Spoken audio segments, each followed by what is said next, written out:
তাই না, call centre দৌড়ে আসে। আর অন্যখানে সারাদিন অনেক, আমি কালকে রাতে আমার ওয়াইফ বলছিল কোথায় ইন্টারনেট নষ্ট হয়ে গেছে, সকালবেলা করছি বিকালবেলা উত্তর দিয়েছে, মানে আমার ইন্টারনেট সারাদিন না।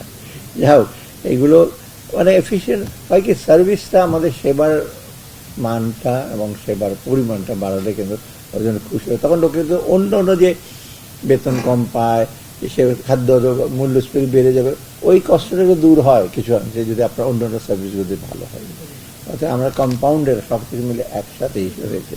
অতএব আমি মনে করি আপনারা এই যে ট্যাক্স যারা দেবেন এবং ট্যাক্স অ্যাসেসমেন্ট, আর একটা জিনিস ট্যাক্সের ব্যাপারে, ভ্যাটের চেয়ে বোধ হয় ট্যাক্সের ব্যাপারে আমাকে সেই দিন অ্যাডভাইজার বললেন, আরে আপনার ওখানে ট্যাক্স এত হয়রান দেবে, কবে যাব আমি এনবিআরে? আমি তুমি কেন এনবিআর যাবো, আমার জুনিয়র। আমি অ্যাডভাইজার, তুমি অ্যাডভাইজার দরকার নেই, ওই চেয়ারম্যান সাহেব আছে, মেম্বার এটা অ্যাড্রেস করবে। গ্রিভান্স, আমি বলে গ্রিভান্স একটা দেশ আছে বলতে, তাই না? হ্যাঁ, যদি ওরা বলে যে এটা আপনি একটু অ্যাড্রেস করেন, কারণ মানুষের শোনা দুঃখ বছর শোনা ভালো, যাতে সলভ করেন। আমার এক বন্ধু আছে ডাক্তার, সে আমাকে আপনি কোন ডাক্তারের কাছে যাবেন যে আপনার কথা শোনে। ভালো ডাক্তার দিয়ে লাভ হয় না অনেক সময়, ভালো ডাক্তার অ্যাসিস্ট্যান্ট প্রেসক্রিপশন থাকে। আমার ওয়াইফকে একবার বহু আগে বেস্ট ডাক্তার, আয়ের ডাক্তার, না শুনে প্রেসক্রিপশন। আমি বললাম যে কি, আপনি কি ডাক্তার? আমাকে বললেন না। ওই ওষুধ দেওয়ার পরে চোখে সে অ্যাবাউট লুজ হার আই। তো আরেক ডাক্তার বলে, স্যার এটা খেয়ে দিয়েছেন উনি আমাকে, স্যার শোনেন নাই কথাবার্তা। মানে আমি সাধারণত যাই ডাক্তার কাছে, বড় বড় ডাক্তার কাছে খুব কমই যাই, আমার কথাবার্তা শুনলে অনেকটা আশ্বস্ত হই।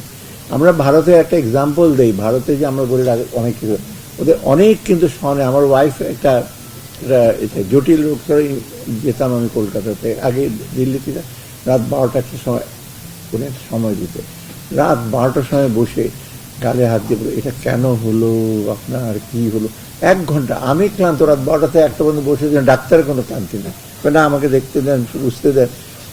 That is the way people should treat somebody. উনি 2টা-3টা পর্যন্ত থাকবেন। আমরা ঢাকা থেকে যেতাম, উনি বলে আপনার রাত্রে আসতে সুবিধা, অন্যান্য রোগী। তো এইরকম যদি আমাদের অ্যাটিটিউডটা লোকে শোনা এবং ইসে করার, সেটা কিন্তু আপনারা এখন আপনাদের অনলাইনে তাতে শোনা বা দেখার আমরা জিআরএস যদি আসে এটা অ্যাড্রেস করে। আর তাছাড়া এই অনলাইনটা ইজ এ ভেরি ইম্পর্টেন্ট। আর আমরা তো সব জায়গায় ক্যাশলেস বলছি, তাই না? ব্যাংকে তো আস্তে আস্তে চেষ্টা করছে ক্যাশলেস ইসে করতে।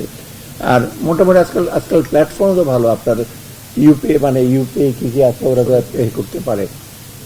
আর এমনি তো আপনার একটা সুবিধা বোধ হয়, এটা ইমিডিয়েট রিসিপ্টটাও পেয়ে যায়, তাই না?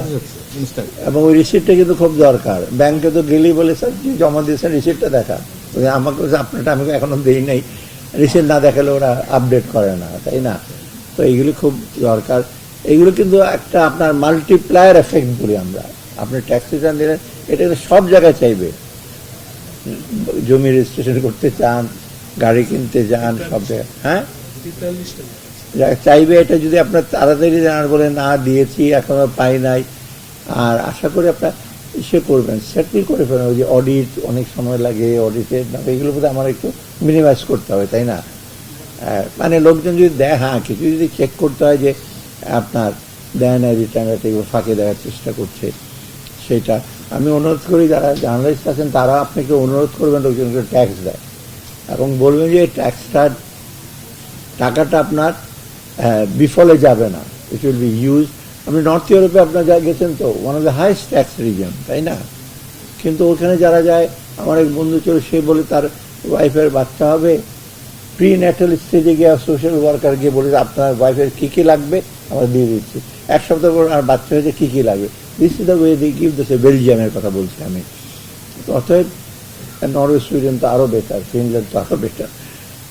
অতএব আমাদের দেশে আশা করি আমরা ওই জিনিসে চলে যাবো। লোকের স্বাস্থ্য শিক্ষা সেবা না পেলে খালি কথা বলা, মুক্ত বাতাস শিক্ষা করবো, সার্ভিসেস তো লাগবে, ওগুলো দরকার হয়।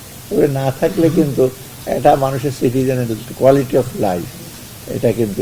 আমি একটা গল্প বলে শেষ করে, আমি গভর্নর থাকতে ফর্ম ফিল আপ করে নিয়ে আসছে আমার কাছে, 0 ট্যাক্স। ওগুলো আমার 0 ট্যাক্স। তা আপনার 0 ট্যাক্স কেউ তো আপনাকে জিজ্ঞেস করবে না আপনার কত ট্যাক্স। তাই তো আসলে তো আমাকে জিজ্ঞেস করবে কে, এনবিআর চেয়ারম্যান নাসির চুল, আমার ছাত্র তো আরও জিজ্ঞেস করতে, স্যার দিয়েছে ঠিক আছে দিয়ে দাও। কিন্তু আমি বললাম দেখেন, আমার একটা আমি সরকারি বাসায় থাকা, আমার একটা ফ্ল্যাট আছে ধানবাদে ভাড়া পাই, এটা কে ইসে করবে? আমার সঞ্চয়পত্র আছে।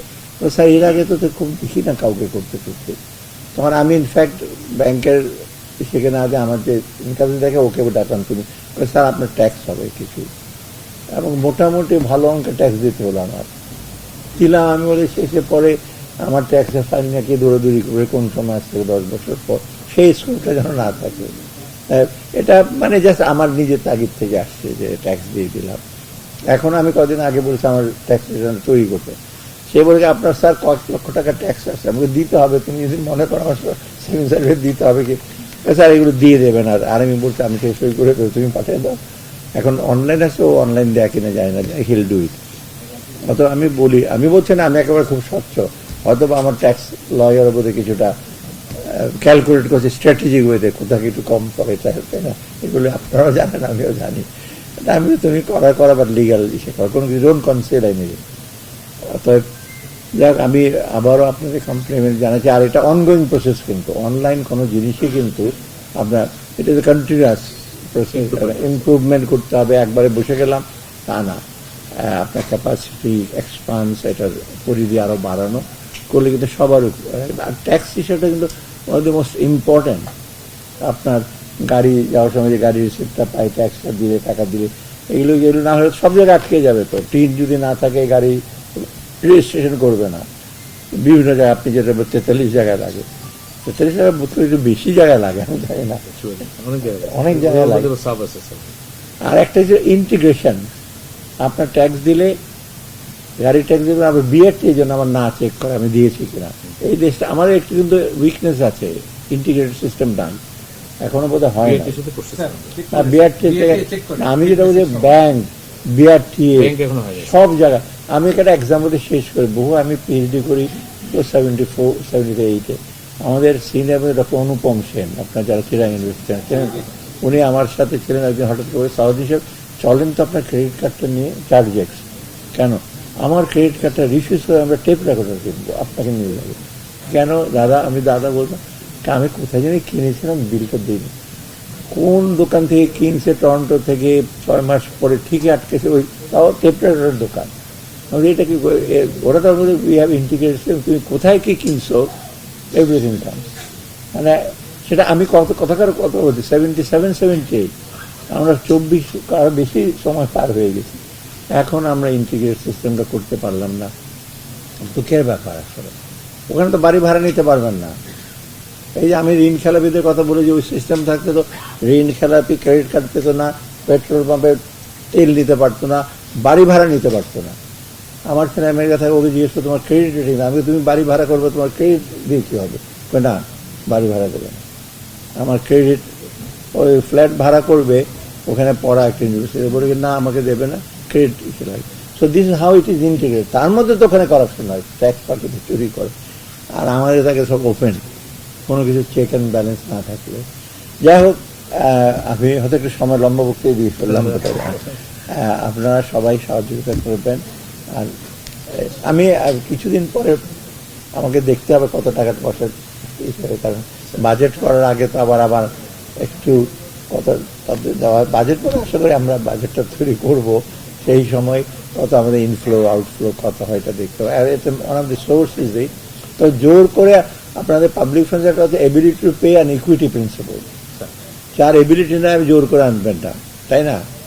একটা ভেন্ডার হয়ে থাকে, জোর করে তার কাছে ট্যাক্স নিয়ে আসবেন, অত ট্যাক্সের ক্যাপাসিটি।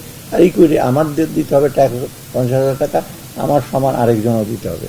সেই যদি 5,000 টাকা দেয় আর 20,000 টাকা টেবিলের নিচে দিয়ে খরচ করে, দ্যাট ইজ নট প্রবলেম। তো যাই হোক, আপনাদের সবাই করি, আমি এটা এই সিস্টেমে শুভকামনা করি, এবং এটাতে আরও ইন্টিগ্রেট হতে আরও যেন লোকজন সার্ভিস সেবাটা যেন উন্নত করতে পারে, আপনাদের সবাইকে ধন্যবাদ।